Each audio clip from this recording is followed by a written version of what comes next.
not your traditional pole dance.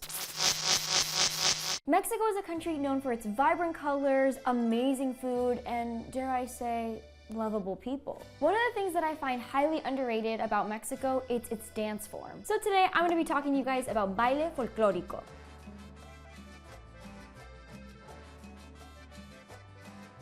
When you think of Mexican dancing, you probably imagine a man in a sombrero, maybe in a charro suit, a woman with a fabulous colorful dress, maybe moving the skirt around like this, some ribbons in the hair. And that is one out of maybe 31 different dances that are a part of Mexico that make up Baile Folklorico. And like every story, let's start at the beginning, because like everything in the world, dance comes from indigenous roots.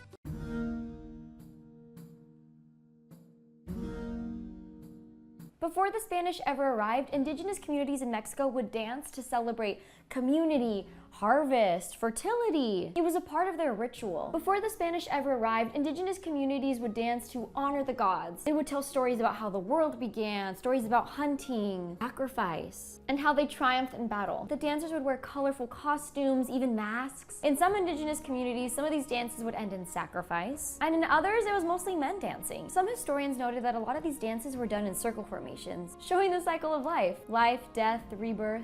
The original version of the circle of life, dare I say. And then the Spanish came along, and since their main objective was to wipe out anything that related to indigeneity, they tried to take over their dancing and their music by replacing their music with church hymns. Imagine dancing to Alabaré. Like that just doesn't work. The flow was not there, you know what I mean? They tried to do this by banning anything that was a native language. Thankfully, the culture lived on because you cannot silence good rhythm and good dancing, okay? And over time, as you know, lots of different people came through Mexico, which influenced a lot of the dancing that we see today. It became sort of like a mix of like indigenous, African, European. Over time, the 31 regions of Mexico created their own type of dancing under the umbrella of Baile Folklorico. And these dances would tell the stories of the people, the land, the agriculture, the history that took place there. But what is Baile Folklorico?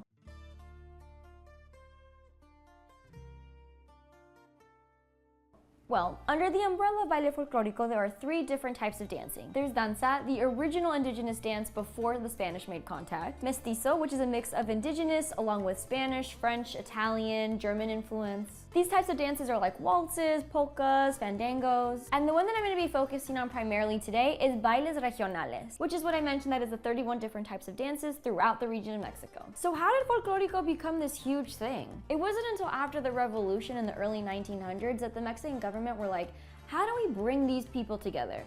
And I feel like we know nothing gets our community together than dancing. So they invited everyone from every type of region to Mexico City, and they had them all perform their dances. They even went so far as to ask schools to start teaching certain bailes regionales. Soon it became more than a tradition, it became a performance art. And for this, we have to talk about Amalia Hernandez.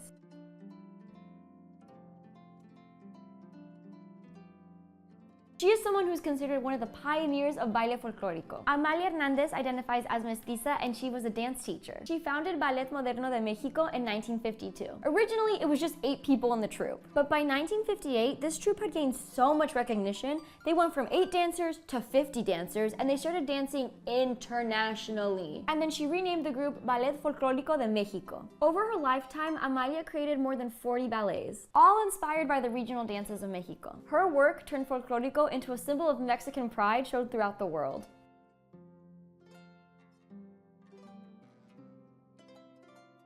I'm sure at this point you're thinking, have I seen people dance bailes regionales before? And I'm sure some of you might have, especially if you're around Southern California, Santa Barbara, Mexico. Probably the most well-known baile regional, which I'm sure you've probably seen, is the jarabe tapatío, or the Mexican hat dance. I believe it's actually the national dance of Mexico, like for the whole country. Its origin takes place in Guadalajara, Jalisco, and it's seen as a courtship dance. It's very flirty. This is the one where it's the typical man in the charro suit with the sombrero, the hat's in the middle. The women are in the fabulous dresses with colorful designs, ribbons in their hair as a symbol to honor the indigeneity. And at the end, they do a very suggestive little maybe kiss behind the hat. And it is, of course, accompanied by mariachi. This other dance, which I find a little hee ha ha, el baile de los viejitos, is a dance from Michoacán that is meant to kind of make fun or critique the upper Spanish class. The dancers all wear really pink masks with white hair on them. The men dance in canes, the women are in aprons, and it's often performed during Dia de Muertos. This next dance I've personally witnessed, and it is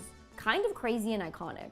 La danza de los voladores, the dance of the flyers. And yes, these people are flying. 4 men climb up to the top of the pole, they have rope tied around their ankles, and then just fly down, and they're dancing and spinning around this pole. Not your traditional pole dance. This is actually an ancient Totonac ritual symbolizing fertility and harvest. According to indigenous folklore, this dance has saved Totonac people from a severe drought. And this dance is recognized by UNESCO in 2009 as an intangible cultural heritage. Another dance we have is the son jarocho. It's a lively dance full of zapateos that is heavily inspired by flamenco. Remember when you would play like flag football and PE and they would have like ribbons that you would try to like take off?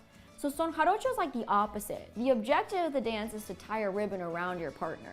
Now I mentioned zapateo, which if you're familiar with Mexican dance or Mexican culture, you probably know what it is, but if you don't, let's talk about it. Zapateo, think of it as like a type of tap dancing, but unlike a regular tap shoe that has like a metal tap on the top, there's like tiny little nails around the top of the zapateo shoes. And you're striking hard against the floor to kind of catch the rhythm of the dance. And while the men do zapateos, the women do something called faldeo, which is the art of like moving the skirt, the fanning of the skirt.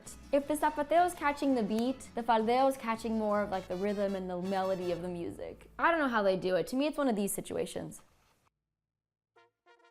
Bailes regionales, bailes folklóricos, they have gone through so much in the history of Mexico. From its indigenous roots to the colonial oppression to global stages, it's always been more than just a dance. It's memory, it's history, it's tradition, it's ritual. So the next time you happen to come across any of these dancers perform, stop and take it in for a little bit. Enjoy it. Let them share their art with you, their history.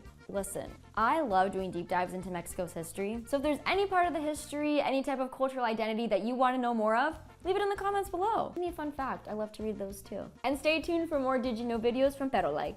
Bye!